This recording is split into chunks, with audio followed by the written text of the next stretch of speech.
नमस्ते। श्रूयते खलु? श्रूयते। हम्म।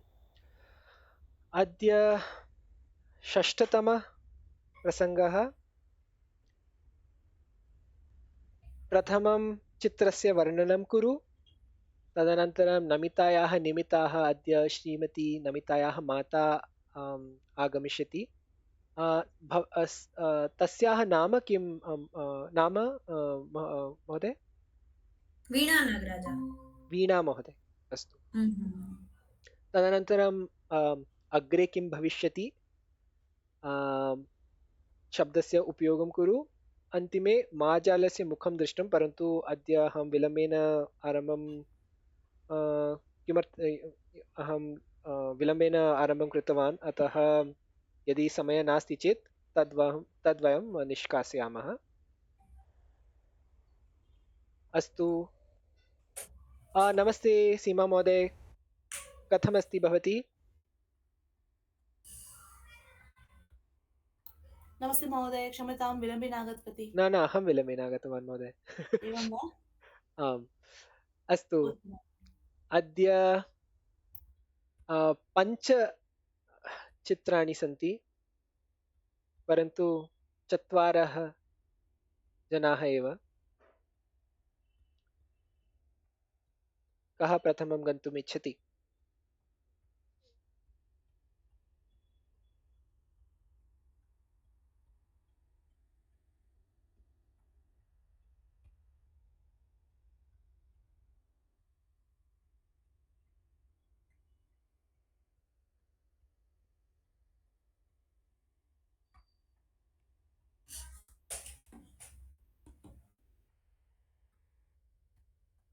अहं वदामि। वदतु महोदय।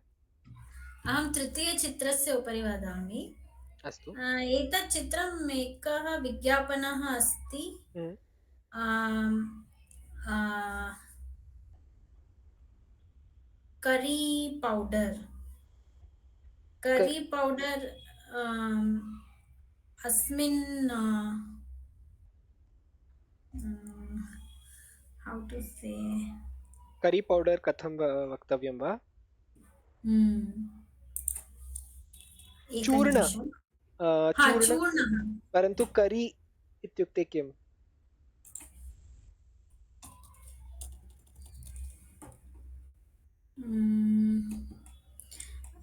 यत् पाकशाले भोजने उपयोगं कृतवन्तः, तत् चूर्णस्य विज्ञापनः अस्ति। एकः मनुष्यः प्रदर्शयति खाद्यपदार्थान्। हम्म। अ, अ, सः अ, सर्वानां कृते वदति, प्रदर्शयति। सर्वे एतत् सर्वे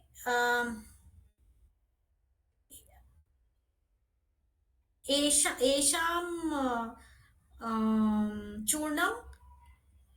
चूर्णस्य उपयोगं कुरु। व्यञ्जन, करी इत्युक्ते व्यञ्जन इति वक्तुं शक्यते। व्यञ्जन। हम्म। ओके। अस्तु। अस्तु। काव्य महोदय? सीमा महोदय? एकनिमिषम्। हाँ, सीमा महोदय?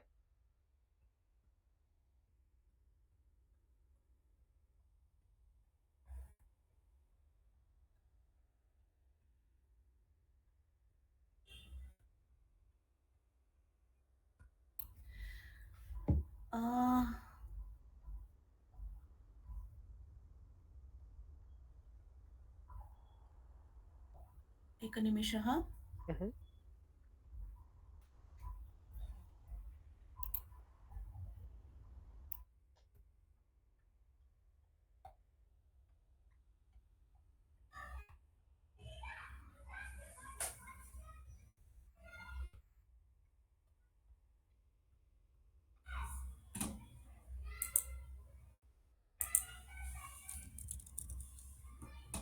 आम्, अहं वदामि वा? इदानीं आम्, वक्तुं शक्यते।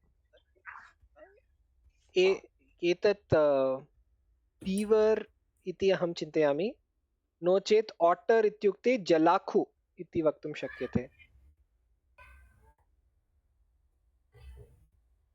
हा, वदतु काव्य महोदय। आम् अहं चतुर्थः चित्रस्य उपरि वदामि। अस्तु। अस्मिन् चित्रे एतत् इन्द्रस्य चित्रम् अस्ति अहं मन्ये। आम्।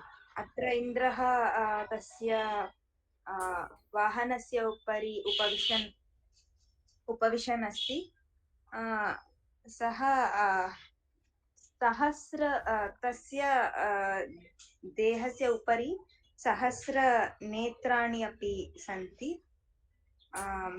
अस्मिन् कथा अपि रामायणमध्ये आगच्छति, यदा गौतममहर्षिः इन्द्रस्य प्रति शापः दत्तवान्। तत्समये तस्य देहस्य उपरि सहस्र नेत्राणि उद्भवन्ति। आम्, तस्य ऐरावत् त्रीणि गज ट्रङ्क्स् इति हस्त खलु? हस्त वा? अहं वदामि, शुण्ड शुण्ड शुण्ड। आम्, ऐरावतस्य समीपे त्रीणि शुण्डाः सन्ति, तावदेव। त्रयः शुण्डाः। आम्, त्रयः शुण्डाः। अस्तु। सीमा महोदय? अहमपि ऐरावत् विषये वदामि। अस्तु। ऐरावत् देवराजस्य स्वर्गशासकस्य च भगवतः इन्द्रस्य वाहनस्य कार्यं कुर्वन् दिव्यगजः इति हिन्दू पौराणिककथासु पूजनं च स्थानं वर्तते। ऐरावतः प्रायः सर्वगजानां स्वामी इति उच्यते, यत् सर्वेषु what do you call it, pachyderm, किं महोदय? pachyderm, what do you say for pachyderm? Charma, what kind of charma is that? Pachyderm वा? अहं न जानामि pachyderm. Like rhinoceros, all these things, no, they are called pachyderms. Oh, let me look up. Something like hard skin, right? Yeah. So some kind of a charma only, na? So we can make a word.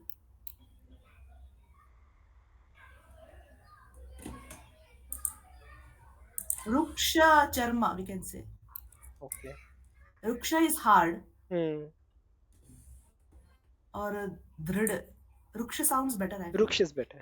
We can use that word pachyderm. We can ignore that. Isn't it? तस्य सर्वोच्च पदवीयाः प्रतीकमस्ति। ऐरावतस्य जन्म हिन्दू पौराणिककथानां एकस्मिन् प्रसिद्धे कथायां निहितमस्ति।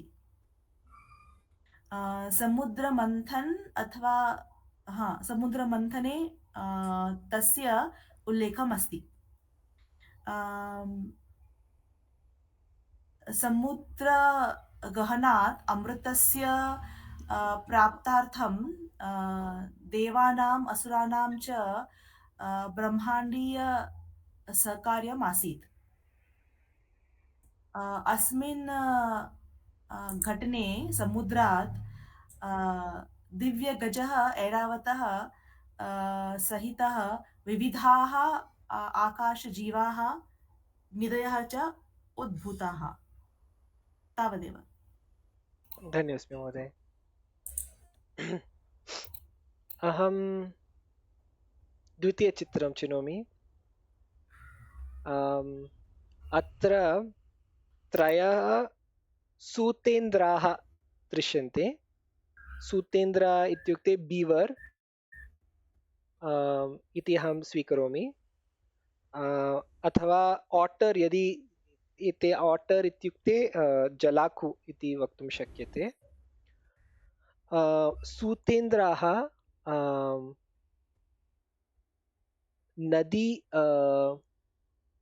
नदीतीरे वसन्ति. ते सेतुबन्ध रचयित्वा गृहं शाखायाम् उपयुज्य गृहं रचयन्ति. तदनन्तरं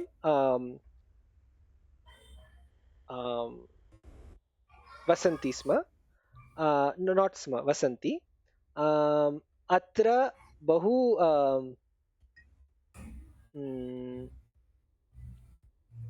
सीमा महोदय, what is a thing for soft and fluffy?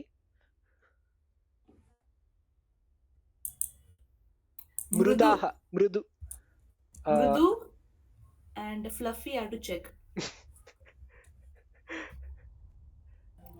Mridula. Mridula इति Mrudula is fine, that is soft. Fluffy. Fluffy. There's no word for fluffy, but maybe there's a word for cotton that can be used, isn't it? Yes. Just let me check. I'll stick to mrudu. I guess it's easier. No, that you go ahead with that word, but we can also look up for fluffy, no? Yeah. Okay.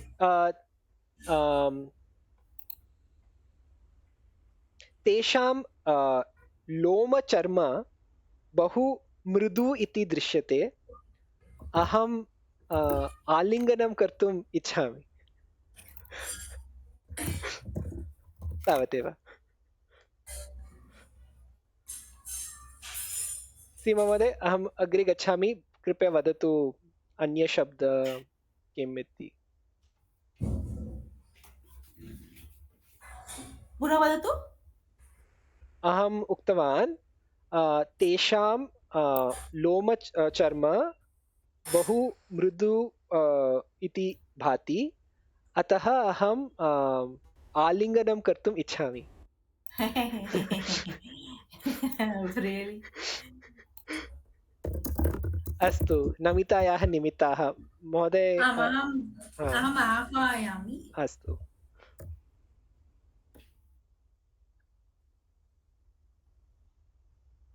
तत्त्वां दशति. आम्, तदनन्तरं तत् अवश्यं भविष्यति.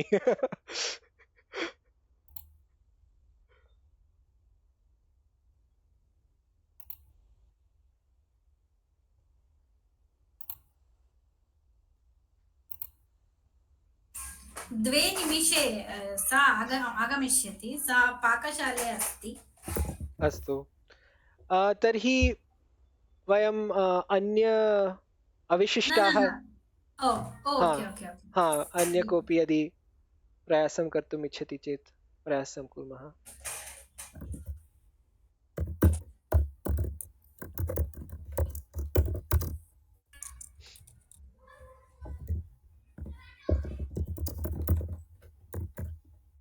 काट् इत्युक्ते शकट खलु?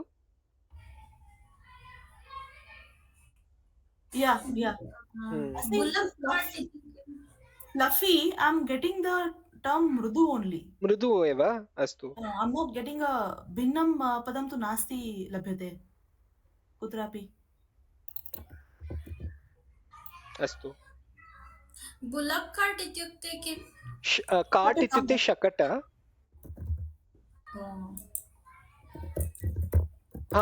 सीमा महोदय, किं? वृषभः मीन्स बुलक्. वृषभ शकट. Somewhere they are saying goyanam. गोयानं. वृषभयानं. No, Rishabha Shataka is what somebody said. So I think वृषभषटक मेक् सेन्स्, परन्तु गोयान अपि वक्तुं शक्यते।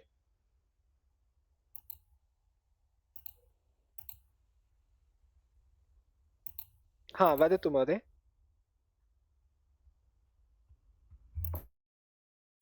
मम माता आगच्छति। आगतवती। अस्तु, नमस्ते महोदय। सर्वेषां कृते नमस्कारः।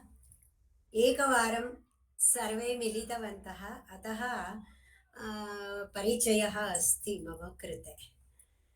अधुना अहं महाप्रसादरूपिणी भगवद्गीते अस्मिन् विषये अहं किञ्चित् वक्तुम् इच्छामि। अनेकान् विषयान् जानीमः।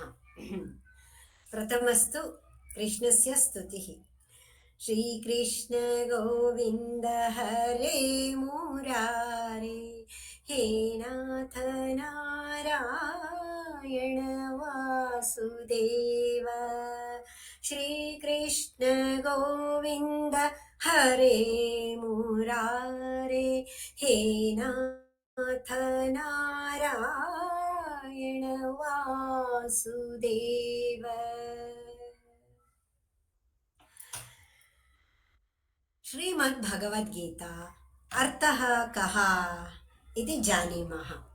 श्रीः अस्याः अस्ति इति श्रीमती। श्रीः अस्याः अस्ति इति श्रीमती। षड्गुणाः ते के? ज्ञान, वैराग्य, ऐश्वर्य, वीर्य, यशः, श्री। एतेषां षण्णां भगः साङ्केतिकं नाम। अतः भगः अस्य अस्ति इति भगवान् श्रीकृष्णः। भगः अस्य अस्ति इति भगवती स्त्रीलिङ्गवाचकशब्द, भगवान् पुल्लिङ्गवाचकशब्द भगवती। षण्णां गुणानां साङ्केतिकं नाम इति अहम् उक्तवती। भगवती का? श्रीमाते ललिते, भगवान् श्रीकृष्णः इति। भगवतः गीता भगवद्गीता, श्रीमती भगवद्गीता, श्रीमद्भगवद्गीता। अस्याः जन्मदिनं मार्गशिरशुद्ध एकादशी दिवसे, अर्थात् आगामी सोमवासरे, अर्थात् परश्वः प्रथम एकादशी दिन। ज्ञातं किल? अधुना अहं भगवद्गीता ध्यानश्लोकं पठामि। ॐ पार्थाय प्रतिबोधितां भगवता नारायणेन स्वयं व्यासेन ग्रथितां पुराणमुनिना मध्ये महाभारतम् अद्वैतामृतवर्षिणीं भगवतीम् अष्टादशाध्यायिनीम् अम्ब त्वामनुसन्धदामि भगवद्गीते भवद्वेषिणीम्। भगवद्गीते भवद्वेषिणीम्। नमोऽस्तु ते व्यासविशालबुद्धे फुल्लारविन्दाय तपत्रनेत्र, येन त्वया भारततैलपूर्णः प्रज्वालितो ज्ञानमयप्रदीपः। वसुदेवसुतं देवं कंसचाणूरमर्दनं, देवकी परमानन्दं कृष्णं वन्दे जगद्गुरुम्। संस्कृतगीते अपि इदम् आगच्छति। कुरुक्षेत्र समराङ्गणगीता, विश्ववन्दिता भगवद्गीता। कौरव पाण्डव संगरमथिता, नैव क्लिष्टा न च कठिना, नैव क्लिष्टा न च कठिना। समराङ्गणे उद्भविता गीता अद्यापि अतीव विख्याता अस्ति। पुरा भूदेवी श्रीविष्णुम् इत्थं पृच्छति। लोके प्रारब्धं भुज्यमानः जीविनः कृते परमात्मनि भक्तिः कथं भविष्यति अथवा कथं भक्तिः भवति? इदं श्रुत्वा श्रीविष्णुः वदति, यः गीताभ्यासे निरतः सः प्रारब्धं भुज्यमानोऽपि कर्मेण न लिप्तः लोके स एव मुक्तः अपि च सुखी इति वदति। अतः यः गीताभ्यासं करोति सः कर्मेण न लिप्तः, सः सर्वदा सुखी इति मनसि ज्ञातं किल। 5,500 वर्षाः व्यतीताः, परन्तु गीता अद्यापि सर्वेषु गृहेषु मन्दिरेषु गीतापारायणरूपे ज्ञानयज्ञरूपे आचरणे अस्ति। अर्थात् कियत् सत्त्वयुक्ता गीता किल, चिन्तनीयः विषयः। कृष्णार्जुन संवादरूपेण गीता अस्ति। श्रीकृष्णस्य दिव्य सन्देशः नरकुलार्थं दत्तः दिव्य सन्देशः अस्ति। गीताध्ययनं कुर्मः भवतु, परन्तु लाभः कः इति पृच्छेत् चेत् अस्माकं जीवने अनेकानि सुधारणानि कर्तुं शक्यते। अपि च गीताध्ययनम् अस्माकं जीवनं परिवर्तयति। अस्मिन् मानवजन्मनि एव संसारबन्धनात् मुक्तिं प्राप्तुं शक्यते। मार्मिकवाक्यानि भगवद्गीते बहूनि सन्ति। मार्मिकवाक्यानि, what we call punch lines, अहम् एकं प्रस्थापयामि। योगक्षेमं वहाम्यहम्, अतीव प्रख्यातवाक्यम् इदं। 9th chapter 22nd श्लोक। अनन्याश्चिन्तयन्तो मां ये जनाः पर्युपासते तेषां नित्याभियुक्तानां योगक्षेमं वहाम्यहम्।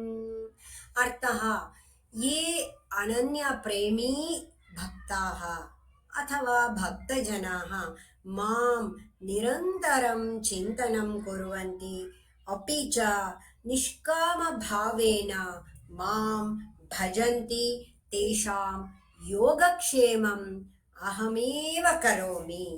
अक्षरशः सत्यमेतत्। वयं जन्मान्तर सञ्चितकर्मफलानि प्रारब्धरूपेण अस्मिन् जन्मनि अनुभवामः। अनुभवन्तः अपि सार्धं भगवन्तस्मरणं करणीयम् अस्ति अस्माकं कृते। किमर्थम् इति पृच्छेत् चेत् सः सर्वशक्तः, सर्वव्यापी, सकलाश्रयः, सकलाधारः, सर्वज्ञः, नित्य सत्य शाश्वत सनातन पुरातन अजा अव्यया अव्यक्ता अविनाशी अक्षर, एते सर्वे गुणाः सन्ति, विशेषगुणाः तस्य भगवतः। अतः अस्माकं कृते भगवतः स्मरणम् अवश्यं करणीयम् अस्ति। सः अस्माकं कष्टं हरति, सत्फलं ददाति, योगक्षेमं वहति। कृष्णस्य स्मरणम् अवश्यं करणीयम्। 9 विधाः भक्तिः सन्ति। श्रवण, कीर्तना, स्मरण, अर्चना, वन्दना, पादसेवना, दास्य, सख्य, आत्मनिवेदन। किमपि एकं कर्तुं शक्यते। अधुना अहम् एकं स्वरचित गीतं वक्तुम् इच्छामि। कन्नडभाषायाम् अस्ति। ಅಧರ್ಮ ಕಳೆದು ಧರ್ಮ ಬೆಳೆಸಲು ಧರೆಗಿಳಿದ ಶ್ರೀಕೃಷ್ಣನೇ ಜೀವಿಗಳನ್ನು ಸಲಹುತ್ತಾ ಉದ್ಧರಿಸುವ ಪರಬ್ರಹ್ಮನೇ ಭಕ್ತಿಗೊಲಿದು ಭೋಗಯೋಗ ಪ್ರಸಾದಿಸೋ ಜಗದ್ಗುರುವೇ ಭುವಿಯೊಳಗಿಂದಿಗೂ ಪ್ರಖ್ಯಾತನಾದ ನಿನಗೆನ್ನ ನಮನ ನಿನಗೆನ್ನ ನಮನ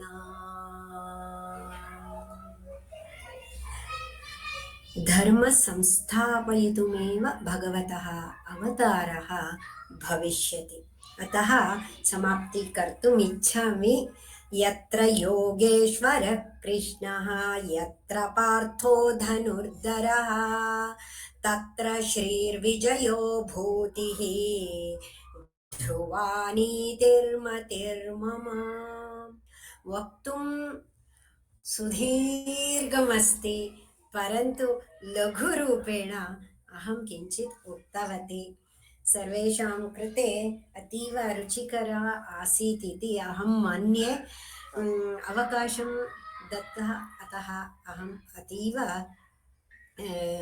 ऋणी अस्मि विरमितुम् इच्छामि कथम् आसीत् बहु सम्यक् आसीत् महोदय भवतु पुनः कदापि एकवारं 10 निमेषपर्यन्तं मिलामः हरि ओम् हरि ओम् उत्तमं भगिनी हा भवतु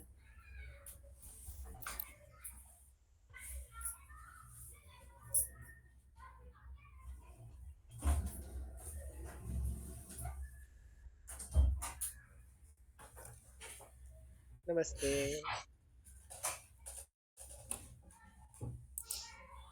धन्यवादः धन्योऽस्मि महोदय अस्तु अधुना अग्रे किं भविष्यति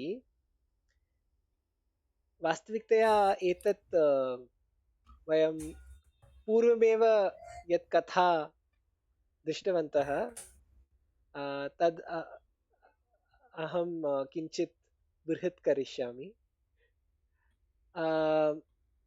त्वं सफलः अभवः त्वं रेलयानस्य उपरि आरुह्य व्याघ्रात् अपसृतः त्वम् अपरं रेलस्थानके अवतीर्णः किन्तु तव कष्टं न समाप्तम् व्याघ्रः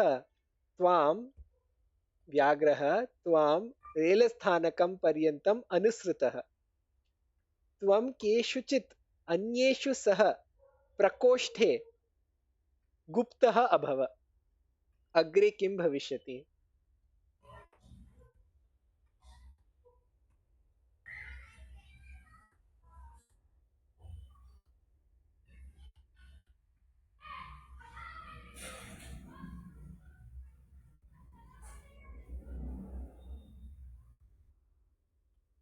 सीमा महोदय कोऽपि प्रश्नः अस्ति वा अहं न स्मरामि भवती आसीत् वा न वा इति किं कथा अवगतं खलु आमाम्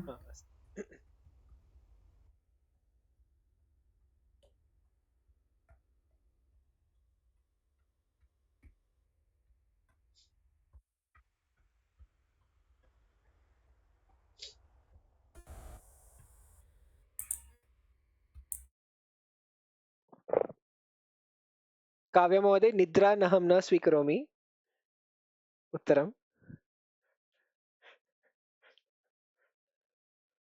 स्वप्न निद्रा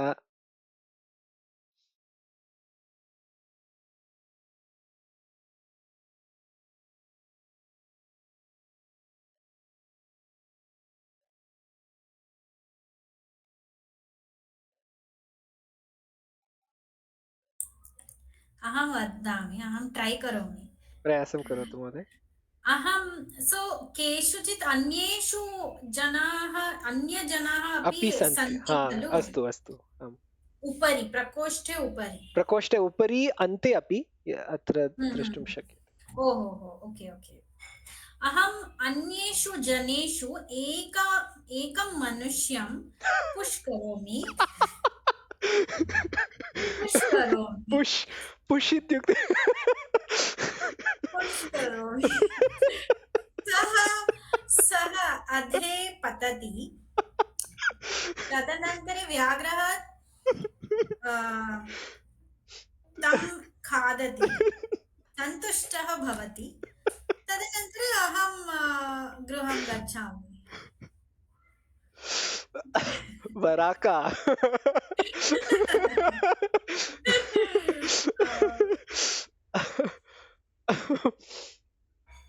पुष् इत्युक्ते किं संस्कृते? नुदति वा? नुदति नुदनम् अहं चिन्तयामि एतादृश नुदनम् इति। वा? ओ।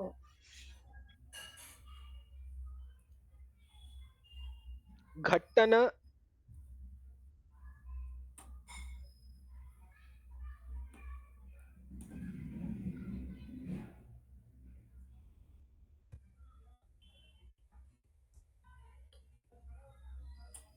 प्रोहण act of pushing away भवती मनुष्य बलि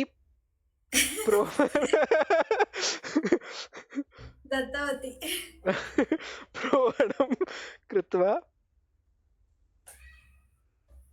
ओके ओके अहं पुनरेकवारं प्रयासं वदामि। करोतु। ओके सः व्याघ्रः वदति अहं व्याघ्रः नास्मि अहं भवतः मित्रम् अस्मि भवतः मित्रस्य आत्मा मयि अस्ति ओ कृपया मम मुखे अन्ते गच्छतु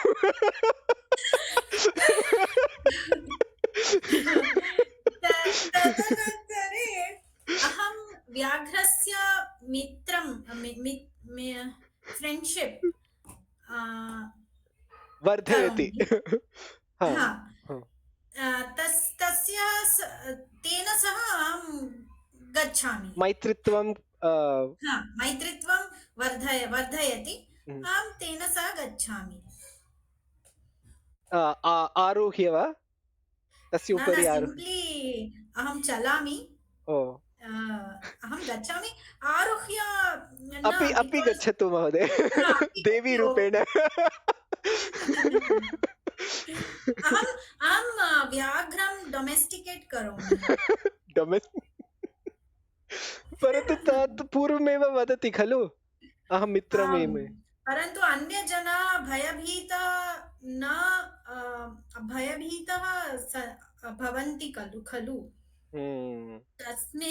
तत् कारणे अहं व्याघ्रं डोमेस्टिकेट् करोमि। डोमेस्टिकेट् इत्युक्ते ग्राम्य अथवा वालप्रिय वालप्रिय सम्यक् अस्ति वालप्रिय न वालप्रिय केवल फार् केटल्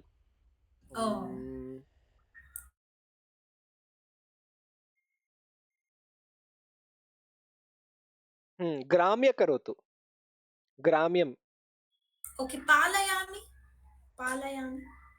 पालयामि is taking care but domestication is ग्राम्यम् ओके अस्तु काव्य महोदय भवती किं करोति? अहं प्रथमे अरण्याधिकारिणं प्रति दूरवाणीं करोमि। कुत्र दूरवाणीं करोति? अरण्याधिकारिणं अस्तु ते आगन्तुं पर्यन्तम् अहं प्रतीक्षा करोमि अनन्तरं गच्छामि। अस्तु यदि भवती नमिता भगिनी बहु सम्यक् उक्तवती।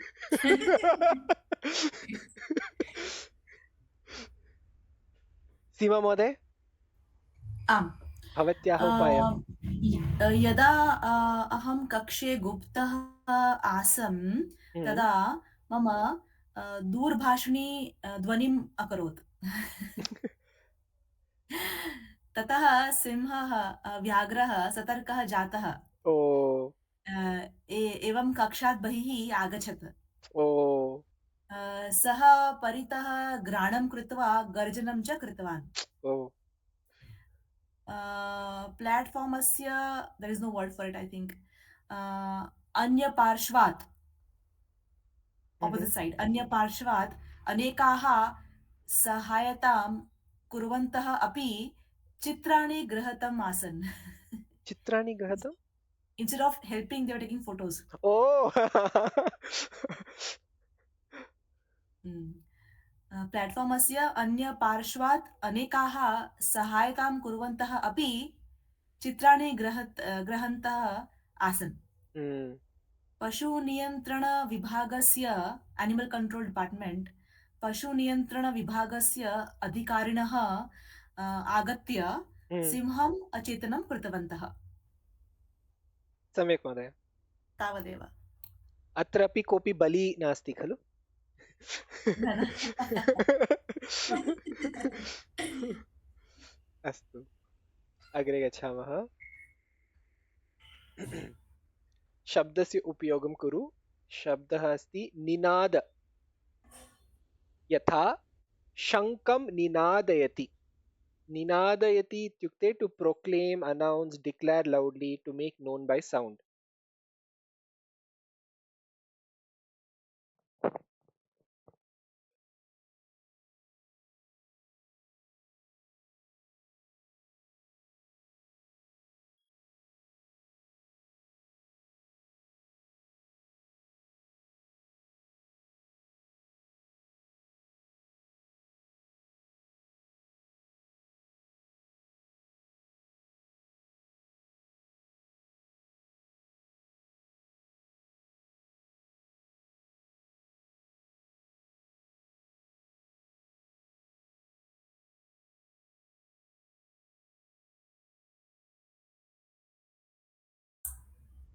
भवान् प्रयासं करोतु।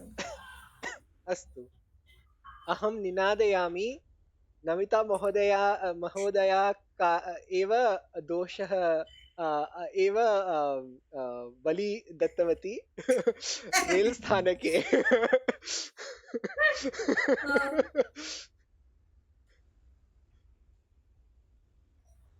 क्षम्यताम्, अहम् एकम् इनोसेंट इत्युक्ते इनोसेंट वा?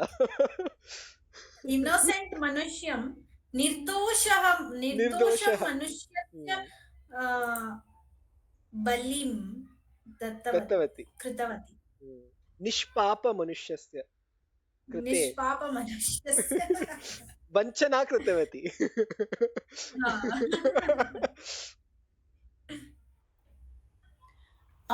रुग्णवाहनं रुग्णवाहनस्य सायरन्, I don't know what it is. रुग्णवाहनस्य सायरन् सन्ति ये अन्येषां वाहनानां शीघ्रं दूरं गन्तुम् आवश्यकम् इति निनादयति। सायरन्, what is there for अहं siren? दृष्ट्वा वदामि।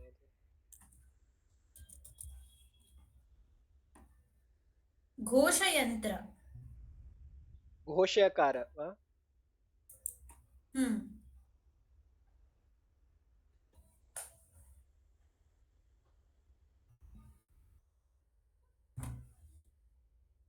संकेतध्वनि वक्तुं शक्यते वा?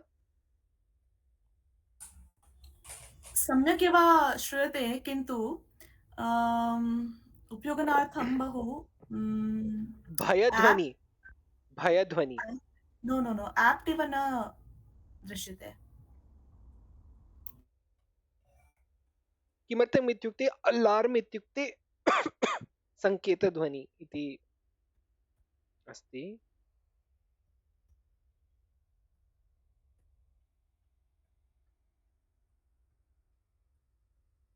अस्तु, काव्य महोदय।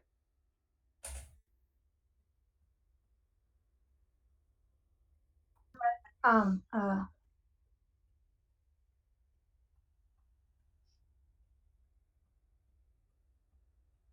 अहं चिन्तयामि। अस्तु। प्रधानमन्त्री मोदीः निनादितवान् ऑपरेशन सिंदूर सफलः अभवत्। सफलः न सार्थकः सक्सेसफुल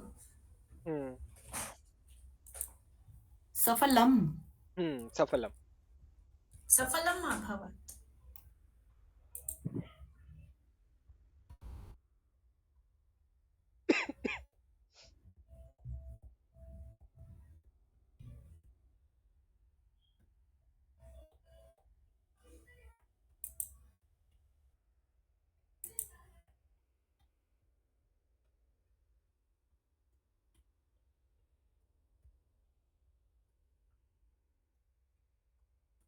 प्रतिदिने 5 वारं मम गृहे केचन धर्माः निनादयन्ति। अहं न अवगतवती किम्? केचन वा भवान् किं न्यूस् प्लाट्फार्म् अस्ति वा? स्पष्टं वदतु इस्लाम् इति। आमां तदेव। केचन कथं न्यूस् मीडिया एवं वदति। अस्तु काव्य महोदय।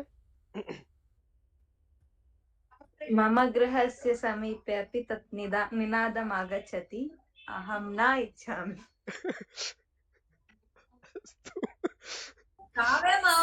भगिनी प्रयत्नमेव न करोति।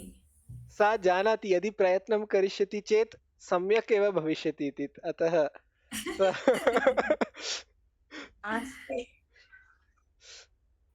अस्तु अत्रैव स्थापयामः वा? आम्। अस्तु अग्रिमशनिवासरे पुनर्मिलामः। शुभरात्रि। राम राम। शुभरात्रि।